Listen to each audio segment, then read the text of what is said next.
Hello hello hello मेरे प्यारे बच्चों, क्या हाल चाल है आप सभी लोगों का। आई होप आप सभी लोग बहुत अच्छे होंगे। मैं हूं शशांक सिंह राजपूत, आप सभी का स्वागत करता हूं सीवीटी अड्डा 24/7 पर। बच्चों, आज हम लोग करने वाले 3 डायमेंशनल ज्योमेट्री का वन शॉट। देखो, चैप्टर नंबर 10 तक बेटा हम लोग अच्छी तरीके से पूरा का पूरा वन शॉट कवर कर चुके हैं। आज हम लोग बेटा चैप्टर नंबर 11 के बारे में कवर करने वाले हैं। तो जितने भी मेरे बच्चे देख रहे हैं, एक बार पूरा सेक्शन आप लोग अच्छी तरीके से जरूर देखना। तो यहाँ पर सबसे पहले देखते हैं कि आखिरकार हमारे सिलेबस में क्या क्या चीजें हैं। एक बार आप डिटेल में बेटा सबसे पहले आप इसका सिलेबस देखो 3D ज्योमेट्री का। उसके बाद हम लोग आगे प्रोसीड करेंगे। देखो बेटा, 3D ज्योमेट्री में ना दो पोर्शन है। एक तो है पोर्शन लाइन का और दूसरा पोर्शन है बेटा प्लेन का आपके सिलेबस में। और अगर मैं तीसरा पोर्शन डिफाइन करता हूं तो लाइन एंड प्लेन का। ठीक है, पहले ये तीनों चीजें आपके सिलेबस में हुआ करती थी, लेकिन आज के टाइम पे सिर्फ और सिर्फ बेटा लाइन आपके सिलेबस में है। यानी कि नियर अबाउट 6% सिलेबस आपके सिलेबस से डिलीटेड। समझ आ गई बात सभी बच्चों को। तो बेटा सिर्फ और सिर्फ आपको लाइन पढ़ना है, मतलब जहां जहां पर प्लेन आएगा वहां वहां की सारी चीजें आपके सिलेबस से डिलीटेड है। तो complete information about the line इस सेशन में हम लोग कवर करेंगे, जो भी आपके बोर्ड के सिलेबस में है। मैं अगेन बार बार को कह रहा हूँ, आपके बोर्ड के हिसाब से मैं ये सेशन कराने वाला हूँ। तो जो भी चीजें आपके बोर्ड के सिलेबस में बेटा, सारी चीजों के बारे में डिटेल में कवर करेंगे।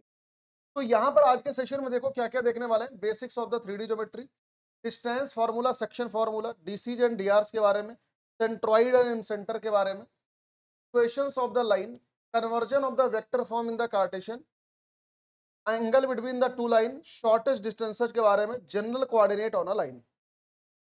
इसके अलावा mirror image and foot of perpendicular के बारे में भी डिटेल में हम लोग देखेंगे। तो ये पूरी की पूरी कहानी है बेटा। यहाँ से शुरुआत करते हैं कि सर आखिरकार बेसिक मतलब आखिरकार 3D ज्योमेट्री है क्या। थोड़ा सा बचपन से कनेक्ट करते हैं। अभी तक बेटा हम लोग क्या पढ़ रहे थे, अभी तक हम लोग पढ़ रहे थे 2D ज्योमेट्री बचपन से, है ना। और आप लोग जानते हैं 2D ज्योमेट्री में जब भी हम बात करते हैं तो सर हमेशा एक प्लेन के बारे में बात होती है। 2D ज्योमेट्री के बारे में कुछ एक इंपॉर्टेंट बात है कि यहाँ पर सर सिर्फ और सिर्फ दो एक्सिस होती है। जहां पर ये दोनों एक्सिस एक दूसरे को कट करती हैं इसको ओरिजिन कहते हैं। यहाँ पर ये चार रीजन क्रिएट होता है, इनको हम क्या कहते हैं बेटा, क्वाड्रेंट कहते हैं। तो क्या कहते हैं सर, क्वाड्रेंट सिस्टम कहते हैं, क्योंकि यहाँ पर चार रीजन क्रिएट होता है, इस वजह से क्वाड्रेंट कहते हैं। इसके अलावा इसमें कोई भी पॉइंट अगर एक्स एक्सिस पर लाई करता है, जैसे any point lies on the x axis का वाई कोऑर्डिनेट 0 होता है। कोई भी पॉइंट अगर जो वाई एक्सिस पर लाई करता है तो इसका एक्स कोऑर्डिनेट 0 हो जाता है। तो इतनी सारी बेसिक बातें हम लोग 2D ज्योमेट्री के बारे में जानते हैं। तो अगर किसी का इंटरेस्ट है तो आप ये सारी बातें बना के लिख सकते हैं। अब सेम यही चीज बेटा हम लोग 3 डायमेंशनल ज्योमेट्री के बारे में देखेंगे। 3D ज्योमेट्री में क्या होगी सर, 3 एक्सिस होगी। ठीक है, इसमें इसको बोलेंगे सर एक्स एक्सिस, इसको बोलेंगे बाबू वाई एक्सिस और इसको बोलेंगे सर जेड एक्सिस। ये तीनों एक्सिस जहां पर एक दूसरे को मिलती हैं, यहाँ पर इसको क्या कहते हैं सर, ओरिजिन कहते हैं। ठीक, अब बेटा ये तीनों एक्सिस मिला के यहाँ पर आई थिंक आपको दिख रहा होगा कि सर ये 3 प्लेन बना रही हैं। एक तो बना रहा है सर ये एक्स वाई प्लेन, और दूसरा बना रहा है बाबू ये वाई जेड प्लेन, और तीसरा है ये जेड एक्स प्लेन। यहाँ पर ये 3 प्लेन बन रहे हैं। जैसे हम लोग 2D ज्योमेट्री में कहते थे कि एक्स एक्सिस पर वाई कोऑर्डिनेट 0 होता है, सेम उसी तरीके से यहाँ पर एक्स एक्सिस पर बेटा वाई और जेड 0 हो जाएगा, यानी A00। जैसे यहाँ पर वाई कोऑर्डिनेट पर सिर्फ वाई कोऑर्डिनेट होता था, बाकी एक्स 0 हो जाता था। सेम ऐसे ही यहाँ पर को कॉमा बी कॉमा 0 लिख देंगे। सिमिलरली बेटा जेड एक्सिस पर 0 0 लिख देंगे, यानी कि यहाँ पर एक्स और वाई कोऑर्डिनेट 0 हो जाएगा। अब जरा यहाँ पर प्लेन के बारे में जान लेते हैं। यहाँ पर लिखा हुआ है सर एक्स वाई प्लेन, बेटा यहाँ पर नोट डाउन कर लेना। सर एक्स वाई प्लेन पर जो हमारा z होता है बेटा, ये क्या होता है सर, 0 होता है। ठीक है, क्योंकि वो इस प्लेन में है ही नहीं, तो z इज इक्वल टू क्या हो जाएगा, 0। सेम इसी तरीके से वाई जेड प्लेन में x क्या हो जाएगा बेटा, 0 हो जाएगा। जेड एक्स प्लेन में यहाँ पर y क्या हो जाएगा बेटा, 0। ठीक, तो ये पूरी की पूरी इंफॉर्मेशन अपनी कॉपी में अच्छी तरीके से आप नोट डाउन कर सकते हैं। तो यहाँ पर अगर आप लिख सकते हो नोट बना के, note eight the x axis, eight the x axis पर वाई 0 हो जाएगा और जेड 0। सेम इसी तरीके से बहुत इंपॉर्टेंट है बेटा, ये सारे पॉइंट्स बेसिक पॉइंट बहुत इंपॉर्टेंट है। एट द वाई एक्सिस पर एक्स 0 हो जाएगा एंड z 0 हो जाएगा एट द z एक्सिस पर। z एक्सिस पर भैया x इज हो जाएगा बेटा और y इज इक्वल टू, ठीक है। सेम इसी तरीके से जरा प्लेन वाला भी नोट डाउन कर लो, at the X Y plane, X Y plane पर बेटा यहाँ पर z इज इक्वल हो जाएगा at the Y Z plane, यहाँ से x इज इक्वल हो जाएगा at the Z X plane पर, यहाँ से y इज इक्वल हो जाएगा। ठीक है, क्लियर है सभी बच्चों को? हाँ या ना, जल्दी से एक बार देख लो फटाफट। तो ये बेटा ये सारी बेसिक चीजें आई थिंक आप लोग समझ चुके हैं। अब जरा यहाँ पर एक चीज आपको और बताता हूँ, जैसे हम लोग 2D ज्योमेट्री में बेटा क्वाड्रेंट सिस्टम होता था, ऐसे ही सेम 3 डायमेंशनल ज्योमेट्री में क्या होता है? कोई बच्चा कमेंट सेक्शन में बताएगा बेटा 3D ज्योमेट्री में कौन सा सिस्टम होता है? सर 3D ज्योमेट्री में ऑक्टेंट सिस्टम होता है। तो ये 3 एक्सेस मिला के क्या बनाती है बेटा? ऑक्टेंट बनाते हैं। ठीक है, तो 3D ज्योमेट्री में ऑक्टेंट सिस्टम, ठीक है, क्लियर? तो this is the thing, I think सभी मेरे बच्चों को अच्छी तरीके से क्लियर होना चाहिए। तो ये सब पूरी की पूरी बेसिक कहानी है। अब जरा यहाँ पर कुछ एक और इंपॉर्टेंट बातें बेटा हम लोग सीख ले, बहुत ही, ये सब अभी बेसिक है, कोई अभी मैं कुछ बहुत बड़ी चीज आपको नहीं बता रहा हूँ। देखो जैसे मान लो अगर ये हमारे पास यहाँ पर एक वेक्टर है, ए वेक्टर, लेट से यहाँ पर एक कोई पॉइंट है, एक पॉइंट का नाम है A vector is equal to let say a1 i cap plus b1 j cap plus c1 k cap. बेटा इसी चीज को हम वेक्टर के फॉर्म में इस तरीके से, सॉरी कार्टेशियन के फॉर्म में इस तरीके से, a1 कॉमा b1 कॉमा, ये कौन सा फॉर्म है sir? This is the vector form. मतलब कि वेक्टर फॉर्म में जब हम लिखते हैं तो आई कैप जे कैप के कैप लगा के लिख देते हैं। और यही चीज बेटा जब हम कार्टेशियन फॉर्म में लिखते हैं, कार्टेशियन फॉर्म मतलब होता है कोऑर्डिनेट फॉर्म। कार्टेशियन फॉर्म का मतलब क्या है सर? कोऑर्डिनेट का फॉर्म, को नोट डाउन कर लो, कोऑर्डिनेट का फॉर्म। इसी चीज को जब हम कार्टेशियन फॉर्म में लिखते हैं तो हम बेसिकली इसको कोऑर्डिनेट के टर्म में लिख देते हैं a1 b1 c1 इस तरीके से। ठीक है, तो दिस इज द थिंग। तो ये सारी बातें आपको अच्छी तरीके से बेटा एकदम क्लियर होनी चाहिए। यानी कि अब से जब भी हम 3D ज्योमेट्री में कोई भी अगर वेक्टर लिखेंगे, मान लो कोई अगर पॉइंट वेक्टर अगर हम लिखते हैं, तो उसी चीज को हम कोऑर्डिनेट के टर्म में इस तरीके से लिख रहे होंगे। तो आपको कंफ्यूज होने की जरूरत बिल्कुल नहीं है। तो यानी कि आप ऐसा भी समझ सकते हो कि सर हम किसी पॉइंट को वेक्टर के फॉर्म में लिख सकते हैं। बिल्कुल सही बात है, मैंने आपको बताया भी था ये बात। जैसे अगर मान लो हमारे पास कोई पॉइंट है, लेट से o1, 2, तो 1, 2 को हम लिख सकते हैं 1 इंटू आई कैप प्लस 2 इंटू जे कैप। मान लो लिखा है -3 इंटू 2, तो हम लिख सकते हैं बेटा -3 आई कैप प्लस 2 जे कैप। ठीक, अब मान लो अगर यहीं पर 3 कोऑर्डिनेट में लिख दूं -3 2 3, तो हम इसको लिख सकते हैं -3 आई कैप प्लस 2 जे कैप प्लस 3 के कैप। ठीक है, बात बहुत बेसिक है लेकिन बहुत ज्यादा इंपॉर्टेंट। तो कभी भी हमारे पास कोई भी पॉइंट अगर वेक्टर फॉर्म में लिखा है उसको कार्टेशियन में लिखना आना चाहिए, और कोई भी पॉइंट बेटा अगर कार्टेशियन में लिखा है तो आपको उसको वेक्टर फॉर्म में लिखना आना चाहिए। तो दिस इज द थिंग। चलो अब आगे चलते हैं बेटा डिस्टेंस फार्मूला। डिस्टेंस फार्मूला यानी कि दो पॉइंट के बीच में डिस्टेंस, आप लोग क्लास 11th में पढ़ चुके होंगे, introduction of the 3D geometry में। अगर मान लो हमारे पास यहाँ पर एक पॉइंट है, let's say x1 y1 z1, और ये दूसरा पॉइंट है भैया b y2 z2। बेटा जरा 2D ज्योमेट्री में एक बार आप याद करना, 2D ज्योमेट्री में डिस्टेंस फार्मूला क्या होता था? सर हमारे पास ये दो पॉइंट होते थे, x1 y1, और यहाँ पर सर x2 y2 होता था। बेटा इनके बीच में जो डिस्टेंस फार्मूला होता था अंडर रूट ऑफ, होता था बाबू x2 माइनस x1 का whole square plus y2 minus y1 का होल स्क्वायर। यही आप लोगों ने पढ़ा है। सिमिलरली अगर हम 3D ज्योमेट्री में लिखते हैं इन दोनों के बीच का डिस्टेंस, तो बेटा डिस्टेंस फॉर्मूले के हिसाब से क्या हो जाएगा? बस यहाँ पर z2 माइनस z1 और ऐड हो जाएगा। ये हो जाएगा सर x2 माइनस x1 का whole square y2 minus y1 का whole square plus z2 minus z1 का होल स्क्वायर। तो बेटा this is just like 2D geometry जो आप लोग अभी तक पढ़ रहे थे, मतलब बचपन से। तो ये बस उसी के जैसे है। अब आखिरकार ये आता कहाँ से है, इसके बारे में अगर किसी बच्चे का जानने का इंटरेस्ट है तो बेटा मैं आपको बता देता हूँ, कोई बहुत बड़ी बात है नहीं इसमें। देखो क्या है, अगर मैं यहाँ पर ए का जो पोजीशन वेक्टर, इसको मैं ए वेक्टर, अगर बेटा मैं इसको वेक्टर के टर्म में लिखता हूँ तो ये हो जाएगा x1 i cap plus y1 j cap plus z1 k cap. Same इसी तरीके से यहाँ से ये बी का पोजीशन वेक्टर क्या लिख सकते हैं हम वेक्टर के फॉर्म में, x2 y cap plus y2 j cap plus, आया ना। तो बेटा अगर हमें यहाँ से ए बी की डिस्टेंस निकालनी है तो मैंने आप लोगों को बता रखा था distance of A and B, ये क्या होता है बाबू, ये होता है sir mod A B vector. और मॉड ए बी वेक्टर क्या होता है सर, बी वेक्टर माइनस, ठीक। तो ये B vector minus A vector क्या हो जाएगा बेटा, x2 minus x1 I cap, यही हो जाएगा, देख लो एक बार, x2 minus x1 I cap plus y2 minus y1 J cap plus z2 minus z1 K cap, ठीक है। अब इसका मॉड क्या हो जाएगा, आई थिंक अब आप लोगों को दिख रहा होगा मॉड क्या होता है, आई के कोफिशिएंट का स्क्वायर प्लस जे के कोफिशिएंट का स्क्वायर प्लस के कोफिशिएंट का स्क्वायर। यही चीज बेटा आप ये देख सकते हो कि यहां से आई हुई है, ठीक है। तो बेसिकली ये वेक्टर से ही आता है, अगर आप ये डिस्टेंस फॉर्मूले की प्रूफिंग देखोगे ऑल अबाउट द वेक्टर, ये दोनों पोजीशन वेक्टर के बीच की डिस्टेंस बेटा लिखी हुई तो होती है मॉड ए बी वेक्टर, और मॉड ए बी वेक्टर आप लिखोगे तो यही आ जाएगा, ठीक है, क्लियर है। तो ये सारी चीजें बेटा हम लोग क्लास 11 में कवर कर चुके हैं, तो इनके बारे में अब इससे ज्यादा जानने की जरूरत नहीं है। Next is the section formula. Section formula कितने टाइप का होता है सर, 3 टाइप का।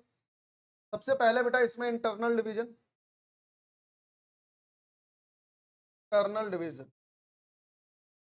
भैया इंटरनल डिवीजन क्या कहता है, इंटरनल डिवीजन ये कहता है कि जैसे मान लो अगर हमारे पास यहाँ पर ये 3 पॉइंट इस तरीके से लिखे हुए हैं ए बी सी,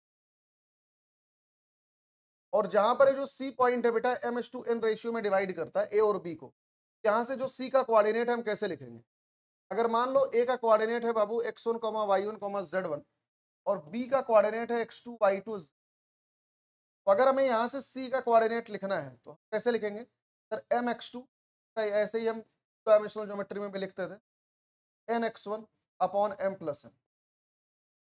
सेम इसी तरीके से y वाला कोऑर्डिनेट भी my2 ny1 upon m plus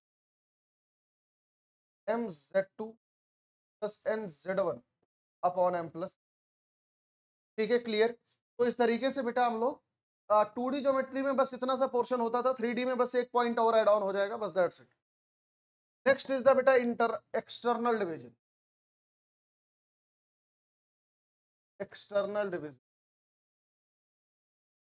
अब यार एक्सटर्नल डिवीजन में बेटा क्या होता है,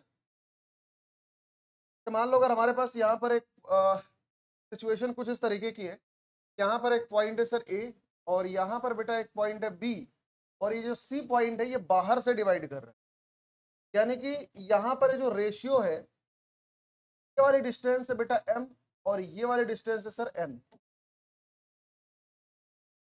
तो अगर यहाँ पर a का जो कोऑर्डिनेट है, लेट्स से ये x1 y1 z1 है, और ये जो b का कोऑर्डिनेट है बाबू x2 y2 z2 है, सर यहाँ से हम डायरेक्टली c का कोऑर्डिनेट बेटा लिख सकते हैं। यहाँ से c क्या हो जाएगा sir, mx2 minus nx1 divided by m minus n। Same इसी तरीके से बेटा my2 minus ny1 upon m minus n, mz2 minus nz1 upon m minus n, ठीक है, क्लियर। तो इस तरीके से बेटा हम एक्सटर्नल डिवीजन के फॉर्मूले को आराम से लिख सकते हैं। आई थिंक सभी मेरे बच्चों को अच्छी तरीके से क्लियर। नेक्स्ट आते हैं भैया अगला, mid point formula. Next is the बेटा मिड पॉइंट फॉर्मूला। अब ये मिड पॉइंट फॉर्मूला क्या चीज है, mid point formula is just like mid point, जैसे हम लोग 2D ज्योमेट्री में करते थे, सेम सिमिलर इसी तरीके से बेटा 3D। अगर मान लो यहाँ पर हमारे पास कोई पॉइंट है सर x1, y1, z1, और ये कोऑर्डिनेट है बेटा x2, y2, z2, तो भैया इनका जो मिड पॉइंट है, अगर मान लो ये C पॉइंट है यहाँ कहीं पर, तो C का कोऑर्डिनेट है, इसका कोऑर्डिनेट क्या हो जाएगा बेटा, डायरेक्ट हो जाएगा sir x1 plus x2 divided by 2, y1 plus y2 divided by 2, और ये हो जाएगा बाबू z1 plus z2 divided by 2, ठीक है। 2D ज्योमेट्री में सिर्फ और सिर्फ ये दो कोऑर्डिनेट होते थे, 3D में बस एक और ऐड ऑन हो जाता है, बस इतना सा डिफरेंस है, बाकी और कुछ भी नहीं। और सबसे लास्ट फॉर्मूला है बेटा how to find a known ratio, तो हम लोगों ने वेक्टर में भी देखा था, how to find the unknown ratio.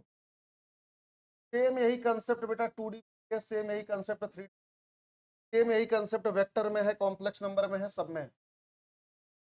How to find unknown ratio में क्या सीन होगा, हमारे पास यहाँ पर 3 पॉइंट्स बेटा यहाँ पर दिए रहेंगे आपको। एक पॉइंट रहेगा सर ए, लेट से x1, y1, z1, ये आपको मालूम रहेगा। दूसरा कोऑर्डिनेट बेटा आपके पास रहेगा b, y2, z2, ये आपको पता रहेगा। यहाँ पर ये c निकालने का कोई ना कोई क्लू आपको दिया रहेगा, ये ऑलरेडी नोन रहेगा बेटा। और आपसे ये पूछा जाएगा कि आप ये बताइए कि किस रेशियो में c डिवाइड करता है। तो इसके लिए हम क्या करेंगे, सबसे पहला काम यहां से लेट कर लेंगे बेटा, let ratio lambda is to 1। यहाँ पर लैम्डा क्या है भैया, लैम्डा है बाबू m/n। और यार यहाँ पर ऑब्वियस सी बात है बेटा, m पॉजिटिव है और n कैसा है सर, पॉजिटिव है। ठीक, दूसरा काम क्या करेंगे, अप्लाई इंटरनल डिवीजन फॉर्मूला। यहाँ पर इंटरनल डिवीजन का फॉर्मूला अप्लाई करता है, अप्लाई इंटरनल डिवीजन फॉर्मूला। इसके बाद बेटा तीसरा काम यहाँ पर ये करेंगे, find value of lambda, find value of lambda. अब यहां पर देखो लैम्डा के कई सारे केसेज हो सकते हैं। अगर यहां पर बेटा लैम्डा ग्रेटर देन 0 है तो हम यहां से ये बोलेंगे कि तो ये सी पॉइंट है, will divide A and be in the ratio of, in the ratio of m/n internally. यहां पर ये बात ध्यान रखना बेटा, अगर लैम्डा पॉजिटिव है तो ये m/n रेशियो में इंटरनली डिवाइड करेगा। अगर यही लैम्डा बेटा लेस देन 0 है, हम यहां से क्या बोलेंगे कि जो सी वाला पॉइंट है ये एक्सटर्नली डिवाइड करेगा।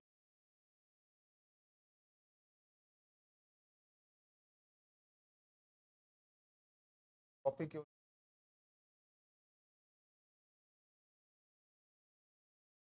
अगर बेटा लैम्डा लेस देन 0 है तो बस आप सिंपल सी भाषा में आप इसको ये लिख लोगे कि m/n एक्सटर्नली डिवाइड करेगा। ठीक है, ध्यान रखना रेशियो कभी भी नेगेटिव नहीं हो सकता बेटा। और तीसरा केस हो सकता है कि अगर लैम्डा इज इक्वल टू 1 है तो बेटा c क्या होगा, विल बी मिड पॉइंट। क्या हो जाएगा सर, मिड पॉइंट हो जाएगा बेटा, mid point of A and B. ठीक है, तो ये 3 केसेज यहाँ पर लैम्डा के हो सकते हैं। अगर कभी भी आपको अननोन रेशियो फाइंड आउट करना है तो आप इस कंसेप्ट का यूज कर सकते हैं। ठीक है, इस पर बेस्ड आ जाओ एक सवाल देखते हैं, इससे पहले आपको थोड़ी सी क्लियरिटी आ जाएगी। मतलब इस पर बेस्ड बेटा आपके लेवल पे क्वेश्चन आ सकते हैं एक आधा दो। देखो लिखा है the ratio in which the line joining this one is divided by the Y Z plane, ये आपसे पूछ रखा है। तो यहाँ पर बेटा पॉइंट्स ये हैं और डिवाइडेड बाई कह रहे हैं कि sir Y Z plane divide कर रहा है। तो इस क्वेश्चन को कैसे सॉल्व करेंगे जरा ध्यान से देखो। सर यहाँ पर ये 2 पॉइंट आपको मालूम है, ये पॉइंट है भैया 2, 4, 5 और यहाँ पर है बेटा 3, 5, -4। ठीक, कह रहे हैं कि Y Z plane, Y Z plane इसको m/n रेशियो में डिवाइड कर रहा है। m/n तो क्या लैम्डा इज टू 1 हम मानते हैं, तो रेशियो को मान लेते हैं कि लैम्डा इज टू 1 है। ठीक है, तो लैम्डा इज टू 1 के हिसाब से बेटा यहाँ से अगर हम ये c कोऑर्डिनेट फाइंड आउट करते हैं, यहाँ से c इंटरनल डिवीजन लगाओ तो हो जाएगा sir 3 lambda plus 2 divided by lambda plus 1। Same इसी तरीके से हो जाएगा भैया 5 lambda plus 4 divided by lambda plus 1। Similarly बेटा ये हो जाएगा sir -4 lambda plus 5 divided by lambda plus 1। ये आ गया। अब कह रहे हैं कि वाई जेड प्लेन है। अब यार वाई जेड प्लेन पर बेटा यहाँ से x इज इक्वल टू क्या हो जाएगा, x इज इक्वल टू 0 हो जाएगा। बस अब आप सिंपली क्या करोगे sir, x is equal to तो पुट कर दोगे। तो यहाँ पर x क्या है, यहाँ पर x है बेटा दिस वन, यानी कि 3 lambda plus 2 divided by lambda plus 1। ये आप क्या बोलोगे सर, दिस इज द 0। तो यहाँ से अब आप इसको 0 पुट करोगे तो हो गया देखो 3 lambda plus 2 is equal to 0। Lambda की वैल्यू कितनी आ गई भैया, -2/3। ठीक है, क्लियर। तो दिस इज द बेटा लैम्डा की वैल्यू। तो आप कंक्लूड क्या करोगे, कंक्लूड आप ये करोगे कि जो है डिवाइड करेगा ए और बी को किस रेशियो में, बेटा 2:3 रेशियो में। तो आप यहां से कंक्लूड क्या करोगे, C will divide A and B the ratio of 2, 3 externally. समझ रहे हो। तो बेटा रेशियो कभी आप नेगेटिव नहीं लिखोगे। जैसे यहाँ पर देखो इस ऑप्शन में नेगेटिव लिखा हुआ है जो कि गलत है, यानी रेशियो आप क्या लिखोगे सर, सिर्फ और सिर्फ पॉजिटिव ही रेशियो बेटा आप लिखोगे। ये बात ध्यान रखना, ratio can not be negative है ना, रेशियो सिर्फ और सिर्फ बेटा आप पॉजिटिव लिखोगे। बस आप इंटरनल एक्सटर्नल लिख दोगे। अगर यहाँ पर लैम्डा की वैल्यू नेगेटिव आएगी तो एक्सटर्नल लगा देना, लैम्डा अगर पॉजिटिव आएगा तो इंटरनल लगा देना, लेकिन आप कभी भी रेशियो नेगेटिव नहीं लिखोगे। ठीक है, चलिए तो यहां पर बेटा ये पूरी की पूरी कहानी होती है पॉइंट की खत्म। ठीक है, अब नेक्स्ट सेगमेंट पर चलते हैं सर, डीसीज और डीआरस के बारे में डिटेल में देखेंगे। ठीक है, तो डीसीज और डीआरस की कहानी थोड़ा सा अच्छे से समझना, क्योंकि यहां से बेटा क्लास 12 का आपका सिलेबस चालू होता है।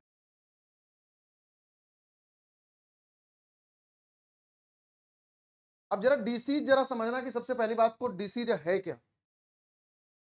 जैसे मान लो बेटा हमारे पास यहाँ पर ये 3 एक्सेस है, एक्स वाई जेड, और भैया यहाँ पर हमारे पास कोई एक पॉइंट ले लेता है, एक पॉइंट है, this is the O and this one is the P. अब ये जो बेटा ओपी लाइन है, ये एक्स एक्सिस से मान लेते हैं कि सर ये अल्फा डिग्री का एंगल बना रहा है, वाई एक्सिस से बेटा बीटा का एंगल बना रहा है, जेड एक्सिस से सर गामा डिग्री का एंगल बना रहा है। ठीक है, तो अल्फा बीटा गामा, थोड़ा सा इसको अलग अलग कलर से कर देता हूँ, हो गया अल्फा, छोड़ देते हैं बीटा, और ये हो गया गामा। ठीक है, दिख रहा है। और यहाँ पर आ, अब आई थिंक आपको ये समझ आ रहा होगा, जैसे ये एक लाइन है जो कि एक्स एक्सिस से अल्फा डिग्री का एंगल, वाई एक्सिस से बीटा, जेड एक्सिस से गामा डिग्री का एंगल बना रही है। तो बेटा अगर मैं यहाँ पर डायरेक्शन ऑफ ओपी लिखता हूं, मैं डायरेक्शन ऑफ ओपी वेक्टर, ये क्या हो जाएगा, डायरेक्शन ऑफ ओपी वेक्टर ये हो जाएगा कॉस अल्फा आई कैप प्लस कॉस बीटा जे कैप प्लस कॉस गामा के। समझ आई बात, इसकी डायरेक्शन क्या हो जाएगी सर, ये हो जाएगी। ठीक है, अब यहां पर जरा इसको समझना। अभी सबसे पहले यहां पर बेटा जो ये कॉस अल्फा है, इसको हम क्या बोल देंगे, एल बोल देंगे। Let L is equals to cos alpha, M is equals to cos beta, और N is equals to sir cos gamma. Obvious सी बात है बेटा, ये जो अल्फा बीटा गामा है ये कहां से कहां लाई करेंगे, देखिए पाई के बीच में लाई करेंगे। तो इसी चीज को हम ओपी की डायरेक्शन को एक चीज और लिख सकते हैं, OP vector is equals to L I cap plus M J cap plus N K cap भी बेटा हम लोग लिख सकते हैं। ठीक है, तो ओपी वेक्टर की डायरेक्शन को हम क्या बोलेंगे, L I cap, M J cap, N K cap. अब यार ये एल एम एन है क्या, एल एम एन का ही नाम बेटा डीसीज है। ठीक है, तो यहां पर ये जो L M N, L L is equal to cos alpha, ये क्या है, और M is equal to cos beta, और N is equal to cos gamma. यही बेटा क्या है, यही sir DCs of the line है, डीसीज ऑफ द लाइन। यानी कि सर डायरेक्शन कोसाइन, यानी कि डायरेक्शन कोसाइन। ठीक है, आई थिंक सभी मेरे बच्चों को अच्छे तरीके से क्लियर होना चाहिए। अच्छा, वेक्टर के टर्म में इस चीज को ऐसे लिखा हुआ है, अगर मान लो यही चीज अगर हमें कार्टेशियन के टर्म में लिखनी है तो कैसे लिखेंगे, तो कार्टेशियन के टर्म में हम इस तरीके से लिखेंगे, O vector is equal to L M N. क्या इसी चीज को हम ऐसे भी लिख सकते हैं, cos alpha cos beta cos gamma. यहाँ पर अल्फा बीटा गामा कहाँ से कहाँ होगा सर, पाई के बीच। ठीक है, तो दिस इज द बेटा ओपी वेक्टर। आई थिंक सभी मेरे बच्चों को अच्छी तरीके से क्लियर होगा। अब नेक्स्ट कंसेप्ट पर आते हैं, यहां पर एक चीज और नोट डाउन करना, नोट नोट। ठीक है, DCs of a line, of a line always a unit vector. चीज हमेशा क्या होता है बाबू, एक यूनिट वेक्टर होता है। अब यार अगर ये डीसीज यूनिट वेक्टर होगा, यानी कि हम क्या लिख सकते हैं सर, यहां से mod OP vector is equal to 1 लिख सकते हैं, बिल्कुल लिख सकते हैं। तो बेटा मॉड ओपी क्या हो जाएगा, हो जाएगा sir L square plus M square plus N square is equal, दोनों साइड आप स्क्वायरिंग कर दो, क्या हो गया, देखो L square M square N square is equal to. तो ये एक बहुत ही इंपॉर्टेंट फॉर्मूला है, इस फॉर्मूले को बेटा अपनी कॉपी में नोट डाउन कर लो।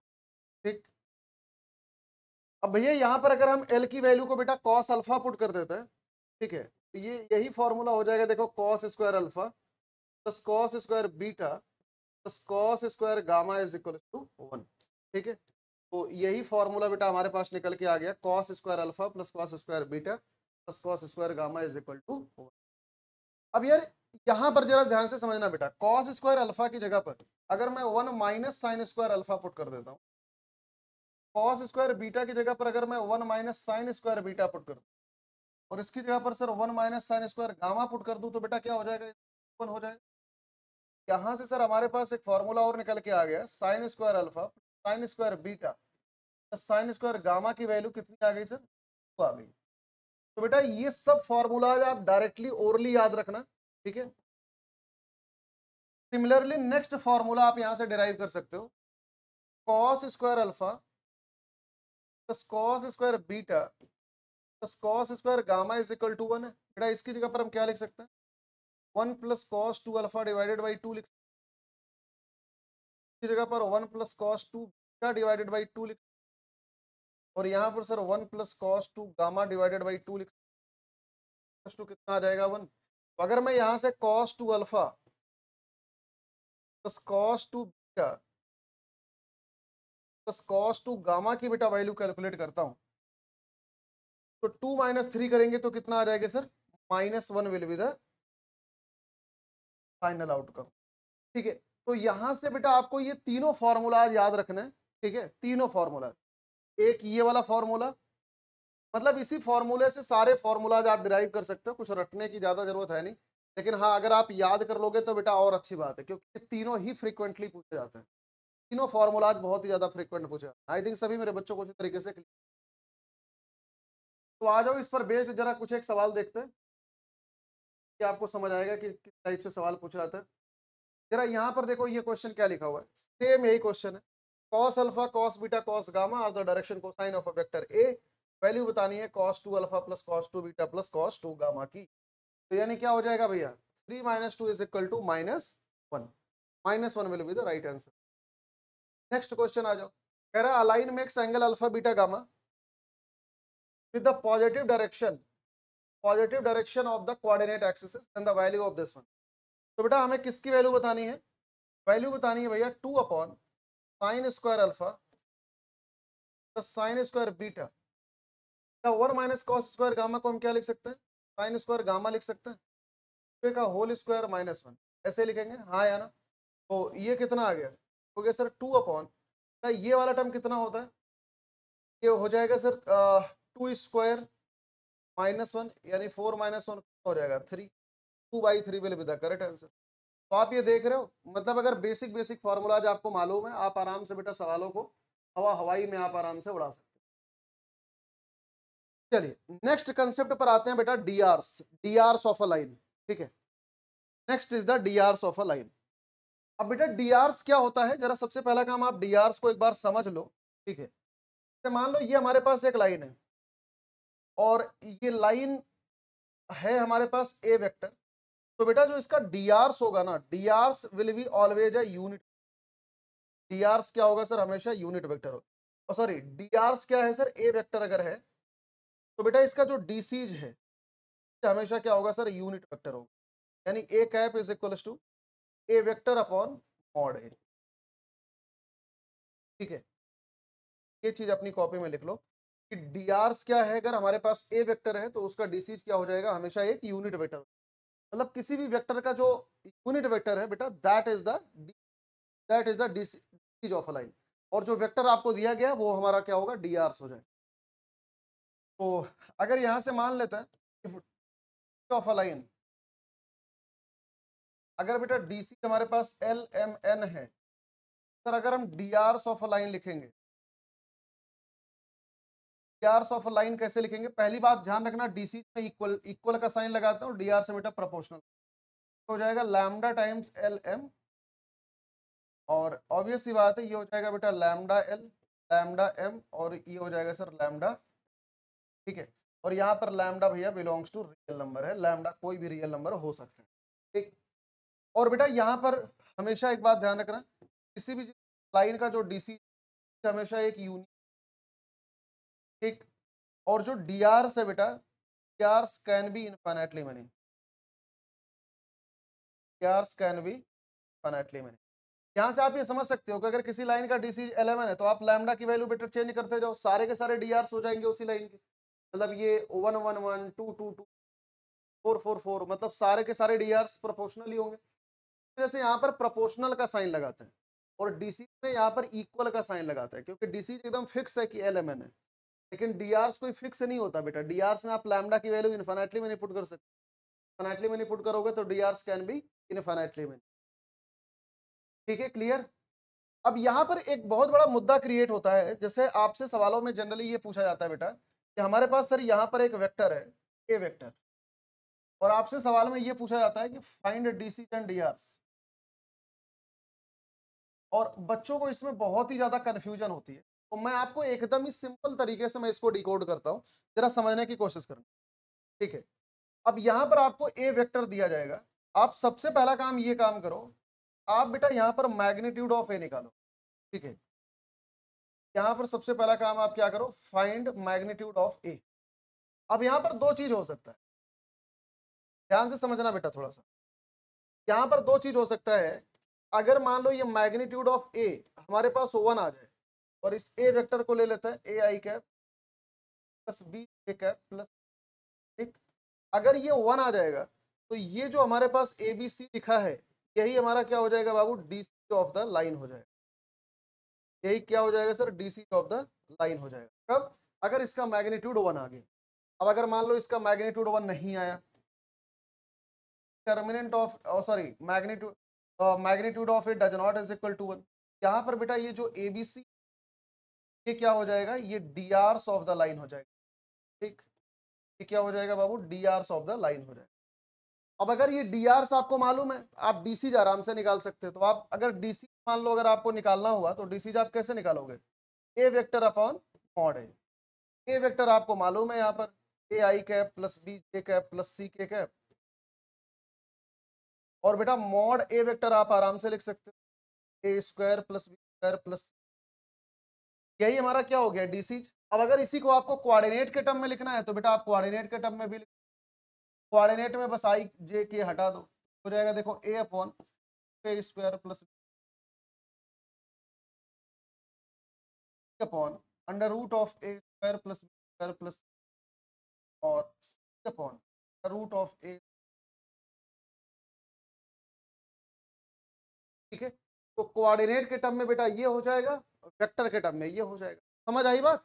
मान लो ये लाइन दिया गया है, इस लाइन के A I cap B J cap C K cap दिए हो, सबसे पहला काम बेटा मैग्नीट्यूड ऑफ ए निकाल लो। अगर मैग्नीट्यूड 1 के बराबर आता है तो ये जो कॉफिशिएंट है यही डीसी है, और अगर ये 1 के बराबर नहीं आता यानी कि वो यूनिट वेक्टर नहीं है तो ये जो कॉफिशिएंट है ये डीआरस है। अगर हमें डीआरस मालूम है तो डीसी आराम से निकाल सकते हैं, कैसे, तो सीधा यूनिट वेक्टर। ठीक है बेटा, क्लियर है सभी बच्चों को, चलो बहुत अच्छी बात है, ग्रेट ईयर। के बाद बेटा इसमें अगला कंसेप्ट है charge between the two line point, charge between point, दो पॉइंट्स के बीच का डीआरस। ठीक है, जैसे मान लो सर हमारे पास यहाँ पर ये दो पॉइंट बेटा दिए गए, लेट से ये है सर ए y1 z1, और बेटा this one is the B y2 z2। अगर आपको यहाँ से ए बी का डीआरस निकालना है तो ए बी का डीआरस बी माइनस ए आप करोगे, ध्यान रखना, तो हो जाएगा x2 minus x1 y2 minus y1 z2 minus z1। और बेटा अगर आपको बी ए का डीआरस निकालना है तो आप यहाँ पर ए को पहले लिखोगे, यानी x1 minus x2 y1 minus y2 और z1 माइनस z2 कर। ठीक है यार, ये कुछ नहीं है बेटा, ए बी वेक्टर का मतलब ये है कि ए बी का पोजीशन वेक्टर अगर आप निकालोगे ना, कि ए बी का पोजीशन वेक्टर लिखा हुआ है, यानी कि B vector minus A vector. Same इसी तरीके से अगर आप इसको निकालना चाहते हो तो ये बेटा बी ए का पोजीशन वेक्टर लिखा हुआ है, यानी ए वेक्टर माइनस बी। समझ आई बात, ए माइनस बी करोगे तो ऐसा आएगा, बी माइनस ए करोगे तो ऐसा आएगा, बस इसमें वेक्टर को हटा के कार्टेशियन के टर्म में लिख, दैट्स इट। अगला कंसेप्ट बेटा इसमें कोलिनियर पॉइंट, कोलिनियर पॉइंट। हमें ये कैसे मालूम चलेगा कि पॉइंट्स आर कोलिनियर और नॉट।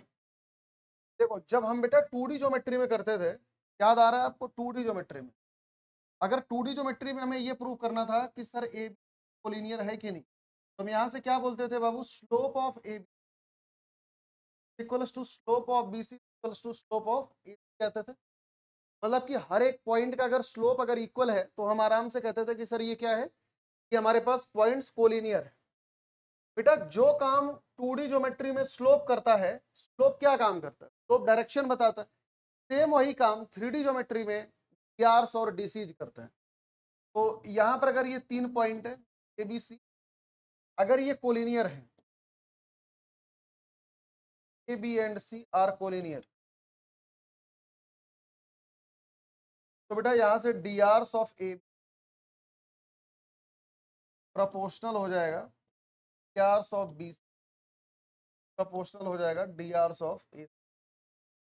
ठीक है, सारे के सारे डीआरस क्या हो जाएंगे बेटा, प्रोपोर्शनल हो जाएंगे। मैंने आपको बेसिक सी भाषा में ये बात समझा दिया है कि जो काम 2D ज्योमेट्री में स्लोप करता है, स्लोप क्या करता है, डायरेक्शन बताता है, सेम वही काम बेटा 3D ज्योमेट्री में डीआरस करता है, और डीआरस भी क्या करता है सर, डायरेक्शन ही बताता है। ठीक है, क्लियर। तो दिस इज द थिंग। चलिए, तो यहाँ पर बेटा पूरी की पूरी डीसी और डीआरस की कहानी होती है सर खत्म। अब इसके बाद बेटा यहाँ से हम लोग कवर करेंगे इक्वेशंस ऑफ द लाइन। अच्छा, एक कंसेप्ट और देख लो, सेंट्रॉइड ऑफ द ट्रायंगल। आपको याद आ रहा है बेटा 2D ज्योमेट्री में सेंट्रॉइड क्या होता था, x1 plus x2 plus x3 divided by 3। ए का कोऑर्डिनेट अगर x1 y1 z1 है, बी का कोऑर्डिनेट भैया अगर x2 y2 z2 है, सी का कोऑर्डिनेट बेटा अगर x3 y3 z3 है।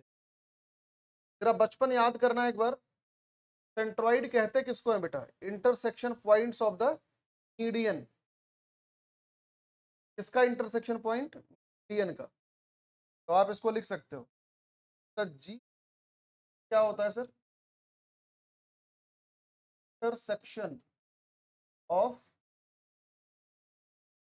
मीडियंस। ठीक, और ये जो जी है बेटा, अगर मैं मान लो इसको m1 कह देता हूँ सर, इसको मैं m2 कह देता हूँ, इसको m3 कह देता हूँ, भैया ये जो जी है इसका कोऑर्डिनेट हो जाएगा बेटा x1 डिवाइडेड बाई 3। बेटा 2D ज्योमेट्री में सिर्फ और सिर्फ x और y कोऑर्डिनेट होता है, तो सिर्फ हम इतना लिखते हैं। अब 3D में एक कोऑर्डिनेट और ऐड हो जाता है, z1 प्लस डिवाइडेड बाई 3। आ गई बात समझ में। तो 2D में सिर्फ 2 कोऑर्डिनेट होते हैं, तो हम सिर्फ इतना लिखते हैं, 3D में 3 हो जाता है। तो अगर यही 4D होता तो एक कोऑर्डिनेट और लिख देते। ठीक है, एक और बेसिक सी बात, ये बेटा सेंट्रॉइड 2:1 रेशियो में इसको डिवाइड करता है। तो सारे रेशियोज क्या होते हैं बाबू, 2:1 होते हैं। बस इतनी सी बात ध्यान में रख लो, इतना मोर देन इनफ। ठीक है, चलिए, और इन सेंटर आपको पढ़ाना नहीं है, तो सेंटर आपको करना नहीं। बहुत बढ़िया, ग्रेट। अब नेक्स्ट सेगमेंट पर आते हैं बेटा। अब अगला जो सेगमेंट हम करेंगे, ये पूरी सारी पॉइंट्स के बारे में थी। नेक्स्ट पढ़ेंगे sir equation of the line, conversion of the vector to Cartesian, Cartesian to vector, angle between the two lines, shortest distance, general coordinate on a line के बारे में। ठीक है, जरा आगे इसमें मूव ऑन करते हैं हम लोग। सबसे पहले इक्वेशंस ऑफ द लाइन के बारे में बेटा देखते हैं। तो यहां पर जरा ध्यान से समझना, ऑफ द लाइन बेटा, equation of the line 2 type की होती है 3D ज्योमेट्री में। ठीक है, 2 टाइप की कौन कौन सी सर, पहले टाइप होती है equation of line passing a fixed point and its direction vector is given। का जो डायरेक्शन वेक्टर है बेटा ये given। और दूसरा दूसरा होता है बेटा of line passing through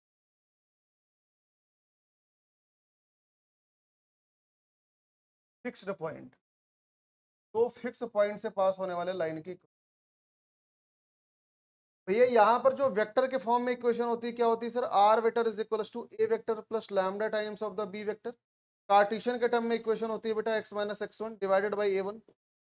divided by A लिख सकते हो, y minus Y one divided by B is equal to z minus Z one divided by C. तरीके से हम लिख सकते हैं। बेटा वेक्टर के फॉर्म में यहाँ पर लाइन की इक्वेशन क्या होती है, R vector is equal A vector plus lambda times of the vector minus A vector हो जाता है। कार्टेशियन के टर्म में इसी इक्वेशन को लिखते हैं x minus X one divided by X two minus X one, Y minus Y one divided by Y two minus Y one, Z minus Z one upon Z two minus. ठीक है, तो यहाँ पर मैंने बहुत ही कंसाइज तरीके से बेटा एकदम पॉइंट टू पॉइंट मैंने आपको यहाँ पर दोनों फॉर्मूलाज लिख दिए। आई थिंक आप सभी बच्चों को क्लियर है। ठीक है, तो इक्वेशन ऑफ द लाइन बेटा मेनली ये दो ही प्रकार के आपको पढ़ने होता है। अब यहाँ पर एक बात सभी बच्चे ध्यान रखना है बेटा, स्टैंडर्ड फॉर्म ऑफ लाइन क्या होती है। ठीक है, तो यहाँ पर standard form of line, standard form of line, standard form of line बेटा अगर हमारे पास ये coefficient of X equals to coefficient of Y is equals to coefficient of Z equals to 1 अगर लिखा हो तो सर हम ऐसी लाइन को स्टैंडर्ड फॉर्म बोलेंगे। ठीक है, तो बेटा यहाँ पर सभी मेरे बच्चे ये बात ध्यान रखना, जब भी अगर आपको कभी भी किसी लाइन की इक्वेशन को लिखना है, अगर आपको डीसी बताने हैं या डीआरस बताने हैं तो ऐसे कैसे जो हमेशा स्टैंडर्ड फॉर्म में ही आप लिखिए।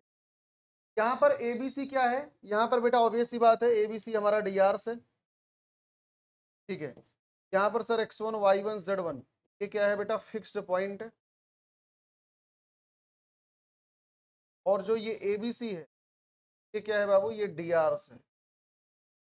ठीक है, सेम इसी तरीके से यहाँ पर ये जो x1 y1 z1 है ये बेटा पॉइंट 1 है, और x2 y2 z2 ये बाबू पॉइंट 2। तो ये दोनों पॉइंट से पास होने वाले लाइन की। चलो, तो आई थिंक सभी मेरे बच्चों को अच्छी तरीके से क्लियर है। तो दिस इज द थिंग यार, ये पूरी की पूरी कहानी थी बेटा इक्वेशंस ऑफ द लाइन के बारे में। तो इक्वेशन ऑफ द लाइन बेटा बहुत ही ज्यादा इंपॉर्टेंट है, मतलब आपको इस पर based most of the question आपको करने हैं। आ जाओ सबसे पहले क्वेश्चन को देखते हैं। यहाँ पर देखो हमारे पास ये क्वेश्चन लिखा हुआ है और आपसे कह रहा है कि सर डायरेक्शन कोसाइन बेटा आपको बताना है, डायरेक्शन कोसाइन ध्यान रखना। तो किसी भी लाइन में कोई भी ऑपरेशन करने के पहले सबसे पहला काम आप इसको स्टैंडर्ड फॉर्म में लिख लो। ये स्टैंडर्ड फॉर्म में नहीं है कि आप यहाँ पर देख सकते y का कोफिशिएंट -1 है, z का -1। सबसे पहला काम स्टैंडर्ड फॉर्म में बेटा इसको लिखेंगे इस तरीके से, z -2 डिवाइडेड बाई 4। अब यहाँ से हमारे पास क्या हो जाएगा, x -3 divided by 2 y -4 by -3 z -2 by -4। ठीक, तो बेटा यहाँ से जो हमारे पास ये drs आ गया, drs कितना आ गया भैया, 2 -3 -4। तो यहाँ से बेटा डीसीज क्या हो जाएगा, 2 अपॉन इन सब का square 16 9 25 4 29, 2 upon root 29 upon root 29 -4 upon root 20। यही हमारा क्या हो जाएगा, यही हमारा आंसर हो जाएगा। D part will be the correct answer. Next question पर आते हैं। यहाँ पर देखो बेटा लिखा है what are the direction ratio of the line of intersection of the plane. तो जब भी कभी भी आपको line of intersection of plane लिखा जाए तो हमेशा आपको क्या करना है बेटा, कॉमन वेरिएबल निकाल, दोनों से आपको क्या करना है सर, कॉमन वेरिएबल बेटा फाइंड आउट करना है। दोनों में कॉमन वेरिएबल कौन है सर, आप देख सकते हो कि z है। तो पहले वाले से बेटा यहाँ से z अगर कैलकुलेट करेंगे तो क्या हो जाएगा सर x -4 डिवाइडेड बाई 3। दूसरे वाले से z अगर कैलकुलेट करेंगे तो y +3 डिवाइडेड बाई 2। ये सबको इक्वेट कर दो, -4/3 equal to y +3/2 equal to, बेटा ये z को हम लिख सकते हैं z -0/1 है ना। तो बस यही हमारी क्या हो गई, standard form of the line. और अगर आपको यहीं से drs लिखना है, drs हम लिख सकते हैं क्या, 3 2 1 इज द करेक्ट आंसर। ठीक है बेटा, क्लियर है सभी बच्चों को। तो इस तरीके से बेटा आपको सारे क्वेश्चन को उड़ाने हैं।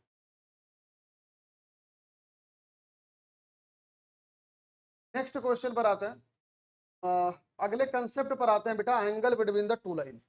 दो लाइन के बीच का एंगल हम कैसे निकालेंगे। देखो इसकी जो क्वेश्चन प्रैक्टिस है बेटा, इसको हम लोग करेंगे क्वेश्चन प्रैक्टिस वाले सेशन में लाइव। अभी मैं आपको सारे के सारे कंसेप्ट एक बार को समझा देता हूँ सो दैट आपका रिकॉल हो जाए बहुत ही कंसाइज और बहुत ही क्रिस्प तरीके से। बेटा अगर हमारे पास ये दो लाइन है, लाइन L1 और लाइन L2, अगर इस लाइन का जो इक्वेशन है R vector is equals to A vector, A1 vector ले लेते हैं, plus lambda times of the B1 vector. इसकी इक्वेशन है बाबू A2 vector plus mu times of the B2। तो यहाँ पर इस लाइन की डायरेक्शन क्या हो जाएगी? लाइन की डायरेक्शन हो जाएगी सर B1 वेक्टर, और इस लाइन की डायरेक्शन क्या हो जाएगी बेटा? जाएगी सर B2। और अगर इनके बीच का एंगल बेटा थीटा है तो यहाँ से हम क्या लिखेंगे sir? cos theta is equal to cos theta is equal B1 vector dot B2 upon mod B1 mod B2। तो यही हमारे पास बेटा फॉर्मूला आ जाएगा। ठीक, अब अगर मान लो यही चीज बेटा कार्टेशियन फॉर्म में अगर हमें लिखनी है तो कैसे लिखेंगे? Let's say this equation is the x minus x1 by a1 y minus y1 by b1 z minus z1 by c1, और इस लाइन की इक्वेशन बेटा लिखी है x minus x2 by a2 y minus y2 by b2 z minus z2 by c2। तो यार obvious सी बात है इस वाली लाइन का बेटा डी आर्स क्या हो जाएगा? इस वाली लाइन का डी आर्स हो जाएगा a1 b1 c1, और इस वाली लाइन का बेटा डी आर्स हमारे पास क्या हो जाएगा? ठीक, तो बेटा अगर हम यहाँ से cos थीटा का फॉर्मूला कार्टेशियन फॉर्म में लिखते हैं तो क्या आता है sir? a1 a2 plus b1 b2 plus c1 c2 upon under root of a1 square plus b1 square plus c1 square, और यहाँ से हो जाएगा बेटा a2 square plus b2 square plus. ठीक है, तो ये फॉर्मूला हो गया सर हमारे पास कार्टेशियन फॉर्म में, और ये हो गया बेटा vector form. Vector is the b1 b2, और कार्टेशियन फॉर्म में ये dr हो जाएगा बेटा a1 b1 c1 a2 b2, simple. ठीक, अब यहाँ पर देखो दो स्पेशल केसेस हो सकते हैं, यहाँ पर नोट डाउन कर लेना।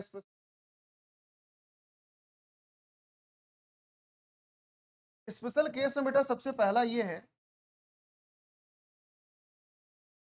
L1 and L2 are perpendicular. अगर L1 और L2 बेटा परपेंडिकुलर, ठीक है, यानी कि L1 is the this, L2 is the this one, के बीच का एंगल बेटा अगर 90 डिग्री है तो यहाँ पर कंडीशन क्या हो जाएगी सर? B1 डॉट B2 बराबर 0, या कार्टेशियन फॉर्म में A1 A2 plus B1 B2 plus C1 C2 is equal to. ठीक, दूसरा केस बेटा ये हो सकता है कि L1 and L2 are parallel. अगर L1 और L2 दोनों पैरेलल हैं, अगर L1 और L2 बेटा दोनों अगर पैरेलल हैं तो यहाँ से हमारे पास कंडीशन क्या हो जाएगी बाबू? A1 by A2 is equal to A1 by B2 equal to by C। यही कंडीशन हो जाएगी, या वेक्टर के फॉर्म में B1 is equal to lambda times of the B2। बेटा अगर आपको डिटेल क्लास चाहिए हो इसकी तो मुझे आप लोग बताना, इस पर एक अलग से वन शॉट कम से कम बेटा 4 घंटे का लगेगा, मैं सीरियसली आपको कह रहा हूँ। अगर हर एक चीज की प्रूफिंग देखते हुए इन डेप्थ अगर आपको पढ़ना है तो नीचे कमेंट सेक्शन के अंदर जरूर बता के जाना, फिर मैं एक डिटेल्ड वन शॉट कम से कम बेटा 4 घंटे 5 घंटे का वन शॉट लगेगा। लाइन बहुत ही ज्यादा ब्रॉड है, बहुत ही ज्यादा, मतलब आप ये समझ लो पूरी मैथ का सबसे लेंथी चैप्टर में से एक है बेटा 3D ज्योमेट्री, और सबसे ज्यादा कंसेप्चुअल चैप्टर है। तो अगर आपको पूरा डिटेल में चाहिए हो कि ये सब चीजें हो कैसे रही है, इन सब के पीछे का रीजन क्या है, अगर बहुत ज्यादा आराम आराम से चाहिए हो तो नीचे कमेंट सेक्शन में बता के जाना, फिर एक दूसरा वन शॉट बना दूंगा, ठीक है, पूरा का पूरा डिटेल में। ठीक है बेटा, क्लियर है सभी बच्चों को? नेक्स्ट आते हैं बेटा types of the line in the 3 dimensional geometry. 3D geometry में कितने टाइप की लाइन होती है? देखो 2D ज्योमेट्री में कितने टाइप की लाइंस होती है बेटा? 3 टाइप की लाइन होती है। कौन कौन सी?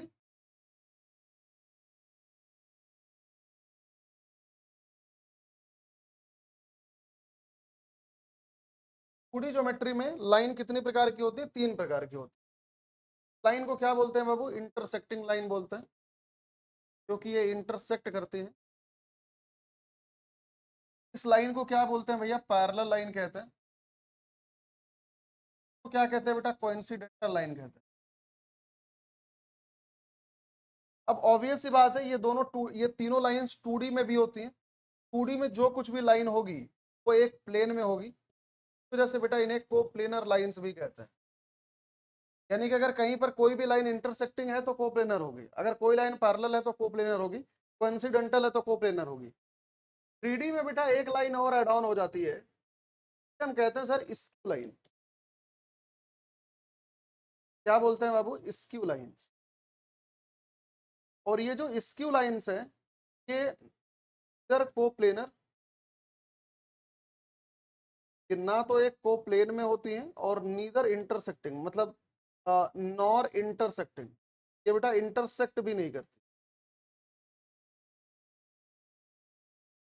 ठीक है, नीदर कोप्लेनर नॉर इंटरसेक्टिंग, मतलब ना तो ये एक प्लेन में होती है ना तो इंटरसेक्ट करती। ठीक है, क्लियर है सभी मेरे बच्चों को? हाँ या ना, जल्दी से एक बार देख लो बेटा फटाफट। ठीक है बेटा, सभी मेरे बच्चों को अच्छी तरीके से क्लियर है। तो यहाँ पे देखो थ्री डायमेंशनल ज्योमेट्री में बेटा लाइनें कितनी प्रकार की हैं? 4 प्रकार की। अच्छा जरा अगर यहाँ पर बेटा हम लोग शॉर्टेस्ट डिस्टेंसेज के बारे में चर्चा करते हैं, जरा मुझे एक बात बताओ, अगर हमें कभी इंटरसेक्टिंग लाइन के बीच में शॉर्टेस्ट डिस्टेंस अगर पूछ जाए, शॉर्टेस्ट मतलब मिनिमम दूरी, तो आई थिंक आप बोल पाओगे कि सर यहाँ पर जो शॉर्टेस्ट डिस्टेंस होगी क्या होगी सर? हाँ या ना? सेम इसी तरीके से अगर मान लो कोइंसिडेंटल लाइन के बीच में शॉर्टेस्ट डिस्टेंस, तो आप क्या बोलोगे सर? क्यों? क्योंकि दोनों एक दूसरे के ऊपर ही है, तो मिनिमम दूरी क्या हो जाएगा? 0। तो कुल मिला के यहाँ पर 2 केसेस के बारे में हमें और पढ़ना है, कि लाइन के बीच में शॉर्टर डिस्टेंस क्या होगी और दूसरा पैरेलल लाइन के बीच में बेटा शॉर्टर डिस्टेंस क्या होगी। तो shortest distance between 2 skew line. ठीक है, अगर मान लो कहीं पर 2 स्क्यू लाइन्स हैं बेटा, इनके बीच में शॉर्टर डिस्टेंस हम कैसे निकालते हैं? लेट्स से यहाँ पर हमारे पास एक लाइन है, r1 vector is equals to a1 vector plus lambda times of the b1 vector, r2 vector is equals to a2 vector plus times of the b। तो बेटा इनके बीच की जो शॉर्टेस्ट डिस्टेंस होती है, डायरेक्ट आप फॉर्मूला याद रखना, ये होता है sir a2 minus a1 dot b1 cross b vector divided by mod b1 cross. ठीक, ये होता है shortest distance between 2 skew line के बीच का फॉर्मूला। अगर मान लो यही दोनों लाइनें पैरेलल लाइन है, तो पैरेलल लाइंस के बीच का शॉर्टेस्ट डिस्टेंस क्या होगा? लेट्स से बेटा ये parallel line r1 vector is equals to a1 vector plus lambda times of the b vector, r2 vector is equals to a vector plus times of the b। दोनों लाइनें parallel हैं, तो इस वजह से दोनों का dr देखो यहाँ पर बराबर है, मतलब दोनों का डायरेक्शन वेक्टर बराबर है। तो ऐसे कैसे ना बेटा जो शॉर्टेस्ट डिस्टेंस होगी वो क्या होगी? a2 minus a1 cross b vector upon mod b vector. ठीक है, तो this is the shorter distance between 2 parallel line. ये हो गया बेटा shorter distance between 2 skew line. तो यहाँ पर शॉर्टर डिस्टेंस की कहानी होती है सर खत्म। नेक्स्ट आते हैं बेटा general coordinate on a line. मान लो हमारे पास यहाँ पर किसी भी लाइन की आपको दी जाए minus X divided by A plus two Y minus Y one divided by B equal to Z minus Z one divided by C. ठीक, हमें बेटा इस पर कोई भी एक जनरल कोऑर्डिनेट अगर हमें लिखना है, मान लो यहाँ पर एक कोई कोऑर्डिनेट है, तो हम सबसे पहला काम क्या करेंगे बाबू? इसको लैम्डा मान देंगे। अब यहाँ से एक एक को इक्वेट कर देंगे लैम्डा के, minus X one by A lambda, यहाँ से एक्स की वैल्यू क्या हो जाएगी? A lambda plus X one. Same इसी तरीके से Y minus Y one by B lambda, यहाँ से वाई की वैल्यू क्या हो गई? लैम्डा प्लस वाई वन आ गई। Z minus Z one by C plus two lambda हो गया, यहाँ से बेटा जेड की वैल्यू क्या हो गई? Lambda C plus Z one आ गया। तो अगर इनको हम कोऑर्डिनेट के टर्म में लिखते हैं, तो कोऑर्डिनेट के टर्म में यहाँ से हम क्या लिख सकते हैं? इसको कोऑर्डिनेट के टर्म में लिख लेंगे बेटा X one plus A lambda, Y one plus B lambda, Z one plus C. यही हमारा क्या हो गया सर? यही हमारा कोऑर्डिनेट हो गया। ठीक, तो this is the general coordinate of a point on a line. I think सभी मेरे बच्चों को अच्छी तरीके से क्रिस्टल क्लियर है। सबसे लास्ट कंसेप्ट है बेटा फूट of perpendicular and mirror image. तो यहाँ पर नोट डाउन कर लेना, फूट of perpendicular and mirror image of a point two the line. Line के रिस्पेक्ट में हम किस तरीके से निकालते हैं? जरा एक बार आप लोग इसका कंसेप्ट देखो एक बार अच्छी तरीके से। मान लो सर यहाँ पर हमारे पास ये एक लाइन है और इस लाइन की इक्वेशन बेटा आपको क्वेश्चन में दी रहेगी। लाइन की इक्वेशन है sir x minus x1 by A, y minus y1 by B equals to z minus z1 by C, ये आपको दिया रहेगा। ठीक है, और बेटा यहाँ पर हमारे पास एक कोई पॉइंट मालूम रहेगा, ये वाले पॉइंट का कोऑर्डिनेट है लेट्स से ए, बेटा alpha beta gamma, one is the B, और यहाँ पर सर ये वाला जो कोऑर्डिनेट है इसका मिरर इमेज हो जाएगा बेटा सी। ऑब्वियस सी बात है, देखो यहाँ पर ए बी और बी सी क्या है सर, दोनों इक्वल है। क्यों? क्योंकि B is the mid point of A and C. आप जानते हो कोई भी ऑब्जेक्ट किसी मिरर के आगे जितनी दूरी पर रखा होता है बेटा उसका इमेज सेम उतनी ही दूरी पर मिरर के पीछे बन रहा होता है, यानी कि A B is equal to A C होगा। ठीक, यहाँ पर आप लिख सकते हैं टू हमेशा, वजह से ये जो बी है बेटा, B is mid point of किसका, ए एंड सी। क्या होगा सर, मिड पॉइंट होगा। अब जरा इसका foot of perpendicular and mirror image निकालने का तरीका देखना बेटा, यहाँ पर आप रूल नोट डाउन कर सकते। तो हम यहाँ से एक काम करेंगे, सबसे पहला काम क्या करेंगे, लाइन पर हम जनरल कोऑर्डिनेट लिखेंगे। ठीक, सबसे पहला काम write down general coordinate on a line. सबसे पहला काम बेटा लाइन पर आप जनरल कोऑर्डिनेट लिखोगे। अब जनरल कोऑर्डिनेट ऑब्वियस सी बात है क्या हो जाएगा, ए लैम्डा प्लस x1, यहाँ से हो जाएगा A lambda plus x1 lambda plus y1 lambda plus z1। तरीके से बेटा यहाँ से हम क्या करेंगे, ये कोऑर्डिनेट लिख लेंगे, और ये जो जनरल कोऑर्डिनेट है इसी को हम क्या बोल देंगे भैया, इसी को सर हम बी बोल देंगे। तो दिस इज द बेटा बी। दूसरा काम क्या करेंगे बाबू, यहाँ से लाइन का डी आपको मालूम होगा, D of line, D of line क्या हो जाएगा, एबीसी। और जो ये ए बी का डी आर है, ये दोनों एक दूसरे के परपेंडिकुलर होंगे। क्यों? क्योंकि हम फुट ऑफ परपेंडिकुलर निकाल रहे हैं, तो ऑब्वियस सी बात है ये वाली लाइन इसके परपेंडिकुलर हो जाएगी। दूसरा काम यहां से हम क्या करेंगे, D Rs of A B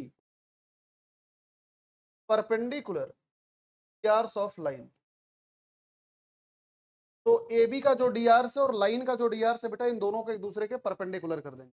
यहां से आपकी लैम्डा की वैल्यू आ जाएगी। लैम्डा की वैल्यू निकालने के बाद यहां से बेटा आपको बी कोऑर्डिनेट आ जाएगा। Find coordinate of B, find coordinate of B. ठीक, क्योंकि देखो इसमें लैम्डा ही सिर्फ अननोन है, ए आपको मालूम है, ए बी सी आपको मालूम है क्योंकि डी आर से, x1 y1 z1 आपको मालूम है क्योंकि फिक्स पॉइंट है, बस लैम्डा एकमात्र अननोन है। आप इस कंडीशन का यूज करके यहाँ से लैम्डा की वैल्यू को कैलकुलेट कर सकते हो। ठीक है, तो लैम्डा की वैल्यू आ जाएगी तो कोऑर्डिनेट बी आ जाएगा। अब देखो यहाँ से अगर एक बार को बी मालूम चल गया तो बेटा दिस इज जस्ट लाइक कि हमें ए मालूम है और यहाँ से हमें बी मालूम है, और ये सी पॉइंट मिरर इमेज है बेटा, हमें ये निकालना है। तो आराम से मिड पॉइंट का फॉर्मूला अप्लाई करके हम यहाँ से सी को निकाल सकते हैं। यहाँ से 4th नंबर का पॉइंट आप लिख सकते हो, point formula, mid point formula can find value. ठीक है, इस तरीके से आप इसको मान लेना कि this one is the x1, इसको बोल देते हैं पी क्यू आर। तो यहां से हो जाएगा बेटा p plus alpha divided by 2 is equal to इसका coordinate. Similarly q plus beta by 2 is equal to इसका y coordinate. r plus gamma divided by 2 is equal to इसका z कोऑर्डिनेट। तो आप तीनों को इक्वेट करके आराम से यहाँ से पी क्यू आर को निकाल सकते हो। ये बहुत ही बेसिक चीज है क्लास 10th लेवल की, तो आई थिंक आपको ये चीज बेटा आनी चाहिए। ठीक है, तो चलिए देखो, अगर इन सब चीजों के बारे में टेक्निकलिटी जानना है बेटा, प्लीज मुझे आप लोग नीचे कमेंट सेक्शन के अंदर बता के जाना। आई हैव नो आइडिया कि आपका लेवल क्या है, ये कमेंट सेक्शन के अंदर जरूर बता के जाना। अगर आपको हाईली डिटेल वन शॉट चाहिए तो भाई कम से कम 5 घंटे का वन शॉट सिर्फ बेटा लाइन का बन सकता है। तो मैं आपको डिटेल में इसको एक एक अक्षर करा के, मैं बाकायदा प्रूफिंग वगैरह करा के भी एक वन शॉट इसका डाल दूंगा, क्योंकि 3D ज्योमेट्री पूरी मैथ का बेटा सबसे कंसेप्चुअल चैप्टर है। तो अगर आपके सर के ऊपर से जा रहे हैं, देखो ये रिवीजन पर्सपेक्टिव के लिए आपके लिए सबसे बेस्ट सेशन है। लेकिन अगर आप पहली बार पढ़ रहे हो तो डेफिनेटली बेटा आपको पहली बार पढ़ के सब कहानी समझ नहीं आएगी, क्योंकि आपको उसके पहले कंसेप्ट आपको सारे के सारे मालूम होने चाहिए। ठीक है, चलिए सबसे लास्ट कंसेप्ट है बेटा इस लाइन का, intersection point. Intersection point of the two lines, तो लाइन का inter point sir find out.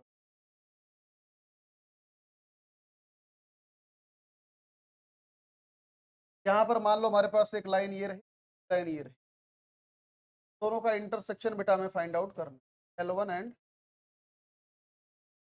यहाँ पर L1 की इक्वेशन ले लेते हैं, minus x1 divided by a1, y minus y1 divided by b1, z minus z1 divided by c1, और बेटा L2 की लेते हैं divided by a2, y minus y2 by b2, z minus z by c2। तो इन दोनों का intersection point find out करने का देखो तरीका क्या है। पहली बात ये बताओ कि इंटरसेक्शन पॉइंट कहते हैं किसको। इंटरसेक्शन पॉइंट बेटा एक ऐसा पॉइंट होता है जो कि L1 पर भी लाई करेगा और L2 पर भी लाई करेगा। तो इसका रूल अब आप बहुत आराम से समझ, रूल ये है, right general coordinate on both the line. आपको बेटा दोनों लाइन पर जनरल कोऑर्डिनेट्स लिखने, एक लाइन के जनरल कोऑर्डिनेट को लिखने के लिए लैम्डा मान लो, दूसरे को ये वेरिएबल आप म्यू मान लो। अब आप बेसिक सा कंसेप्ट सोचो, अगर हम दोनों पर जनरल कोऑर्डिनेट लिखें और दोनों के जनरल कोऑर्डिनेट को बराबर कर दें तो हमारे पास इंटरसेक्शन आ जाएगा कि नहीं? ऑब्वियस सी बात आ जाएगा, क्योंकि इंटरसेक्शन पॉइंट तो बेटा दोनों लाइन पर लाई करना चाहिए। तो हम पहले वाले का जनरल कोऑर्डिनेट लिख रहे हैं, दूसरे वाले का लिख रहे हैं, दोनों को इक्वेट कर दे रहे हैं। तो यहाँ से पहले वाले का जनरल कोऑर्डिनेट यहाँ से क्या हो जाएगा sir, a1 lambda plus x1, lambda plus y1, lambda plus z1। ये हो गया बेटा पहले वाले लाइन का जनरल, तो आप इक्वेट कर दो दूसरे वाले लाइन के general coordinate, a2 plus x2 plus y2, और ये हो गया भैया c प्लस z2। ठीक, अब बेटा ऑब्वियस सी बात है, अगर ये दोनों कोऑर्डिनेट इक्वल हैं तो इन दोनों का x कोऑर्डिनेट बराबर होना चाहिए, y भी इक्वल होना चाहिए, z भी इक्वल होना चाहिए। यानी कि यहाँ से sir a1 lambda plus x1 equals to a2 plus x2 आ जाएगा। सेम इसी तरीके से b1 lambda plus y1 y2 आ जाएगा। सिमिलरली यहाँ से बेटा c1 lambda plus z1 plus two plus z2 आ जाएगा। सबसे पहली बात ये मुझे बताओ कि यहाँ पर अननोन क्या है। यहाँ पर अननोन है बेटा सिर्फ और सिर्फ लैम्डा एंड म्यू। यहाँ पर अननोन क्या है, लैम्डा और म्यू अननोन है, बाकी सब कुछ नोन है, क्योंकि x1 y1 z1 नोन है, x2 y2 z2 नोन है, a1 b1 c1 a2 b2 सब नोन है, बस अननोन सिर्फ और सिर्फ लैम्डा और म्यू है। और आप जानते हो कि हमारे पास अगर कभी भी दो वेरिएबल हैं तो दो वेरिएबल को फाइंड आउट करने के लिए हमारे पास कम से कम दो इक्वेशन होनी चाहिए, लेकिन यहाँ पर तो तीन इक्वेशन है। ये तो बहुत अच्छी बात है, तो हम आराम से किसी भी दो इक्वेशन को उठा के बेटा लैम्डा और म्यू आराम से फाइंड आउट कर सकते हैं। बस यहाँ पर एक बात जरूर चेक कर लेना, जब किसी भी दो इक्वेशन से लैम्डा और म्यू फाइंड आउट करोगे, उसको बेटा जो लैम्डा और म्यू की वैल्यू है उसको तीसरी वाली इक्वेशन में जरूर रख के देख लेना, तो तीसरी वाली इक्वेशन को सेटिस्फाई कर रही है कि नहीं कर रही है। ठीक है, तो इसके आगे का प्रोसेस मैं यहाँ पर लिख देता हूँ। यहाँ पर क्या करना है आपको, find value of lambda and mu from any of two, इन तीनों में से बेटा किसी भी दो इक्वेशन को उठाओ, जो भी आपको आसान लगे उसमें से लैम्डा और म्यू की वैल्यू आप फाइंड आउट कर लो। उसके बाद substitute value of lambda and mu in the third equation. ठीक, अब यहाँ पर दो केस हो सकता है, थर्ड इक्वेशन को या तो ये सेटिस्फाई कर जाए, तो अगर ये सेटिस्फाई कर जाएगा तो आप बोलोगे कि भैया लाइन जो है इंटरसेक्टिंग लाइन है ना, और जो इंटरसेक्शन कोऑर्डिनेट आएगा लैम्डा और म्यू को उठा के किसी भी कोऑर्डिनेट में आराम से पुट कर देना, इंटरसेक्शन आ जाएगा। अब दूसरा केस ये हो सकता है बेटा कि नॉट सेटिस्फाई करे, मतलब ये इसको सेटिस्फाई ना करे। अगर ये इसको सेटिस्फाई नहीं करेगा यानी लाइनें क्या होंगी बेटा, इंटरसेक्टिंग लाइनें या तो इस हो सकती हैं या तो लाइनें पैरेलल हो सकती, क्योंकि पैरेलल लाइन भी एक दूसरे को कहीं नहीं काटती और स्क्यू लाइन भी एक दूसरे को कहीं नहीं काटती। अब इन दोनों में कैसे मालूम चलेगा कि पैरेलल है कि स्क्यू है, ये आप डीआर से देख के बता सकते हो। अगर डीआर का रेशियो बराबर आता है a1/a2 is equal to b1/b2 is equal to c1/c2 आता है, तो आप बोलोगे कि सर लाइनें पैरेलल है। अगर ये इक्वल नहीं आता तो ऑब्वियस ही बात है कि लाइन सारे स्क्यू। समझ आ गई बात? बेटा कंसेप्ट है, बहुत ही डीप कंसेप्ट हैं ये सारे के सारे, अगर आपने पहले से पढ़ रखा है आपको सब समझ आएगा, नहीं पढ़ रखा कुछ नहीं समझ। तो मैं इसी वजह से कह रहा हूँ आप एक बार देख लेना कि आपका लेवल क्या है, उसके हिसाब से मुझे नीचे कमेंट सेक्शन के अंदर बता देना, क्योंकि ये सब हाईली डीप कंसेप्ट है बेटा, मैं आपको जेन्युइनली बता रहा हूँ। तो ये बात सभी बच्चे ध्यान रखना कि इंटरसेक्शन पॉइंट फाइंड आउट करने का तरीका क्या है सर। सबसे पहला काम, दोनों लाइन पर जनरल कोऑर्डिनेट लिखेंगे, जनरल कोऑर्डिनेट को इक्वेट कर देंगे, 3 इक्वेशन बनेगी, तीनों इक्वेशन से लैम्डा और म्यू की वैल्यू फाइंड आउट करेंगे। उसके बाद लैम्डा और म्यू की वैल्यू को उठा के तीसरी वाली इक्वेशन में सेटिस्फाई करेंगे। अगर वो उसको सेटिस्फाई कर जाती है तो हम बोलेंगे कि सर लाइनें क्या होंगी, लाइनें इंटरसेक्टिंग लाइन्स होंगी, और उसका जो इंटरसेक्शन कोऑर्डिनेट है लैम्डा और म्यू की वैल्यू को किसी आप कोऑर्डिनेट में उठा के पुट कर दो।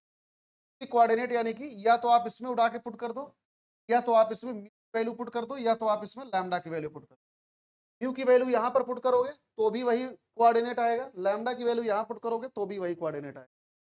ठीक है, तो आप किसी को भी अपने कन्वीनियंट के हिसाब से सब्स्टिट्यूट कर सकते हो। अब दूसरा केस ये हो सकता है कि तीसरी इक्वेशन को सेटिस्फाई ना करे, तो अगर तीसरी इक्वेशन को सेटिस्फाई नहीं करेगा तो यहाँ पर अगेन 2 केसेज बन सकते हैं। फिर ये लाइन इसकी हो सकती है या पैरेलल हो सकती है। अब ये कैसे आइडेंटिफाई करेंगे कि इसकी क्या पैरेलल है, आप डीआर का रेशियो देख लो, अगर लाइन से पैरेलल है तो a1/a2 is equal to b1/b2 is equal by c2 होगा। अगर लाइन से बेटा पैरेलल नहीं है that means lines are the, तो ये पूरा का पूरा कंसेप्ट है। आई थिंक सभी मेरे बच्चों को अच्छी तरीके से एकदम समझ आ गया होगा बेटा। जितने भी मेरे बच्चे देख रहे हैं आज इस वाली वीडियो के नीचे आप लोग जरूर बता के जाना कि आखिरकार आपका लेवल क्या है, सो दैट मैं आगे आइडेंटिफाई कर सकूं कि आखिरकार आपको इस पर डिटेल वन शॉट चाहिए कि नहीं चाहिए। ठीक है, रिवीजन परस्पेक्टिव के लिए आप इसको बेटा अच्छी तरीके से देख सकते हैं। अब जितने भी मेरे बच्चे देख रहे हैं बेटा, आप लोगों को एक बात बता देता हूँ, जो भी बच्चे अगर सिर्फ और सिर्फ यूट्यूब से पढ़ रहे हैं, आपको देखो यहाँ पर अड्डा 24/7 का जो हमारा मेन चैनल है, सारे के सारे बेटा यहाँ पर वन शॉट मैंने डाल रखे हैं, तो आप लोग बाकी चैप्टर्स के वन शॉट यहाँ से आराम से कवर कर सकते हो आप। ठीक है, अ, यहाँ पर आप जैसे यूट्यूब पर बेटा आओगे, यहाँ पर सर्च कर लेना सीवीटी अड्डा। अड्डा बेटा जैसे ही आप सर्च करोगे तो यहाँ से आप ये देख सकते, मेन चैनल पे आप जाना यहाँ पे।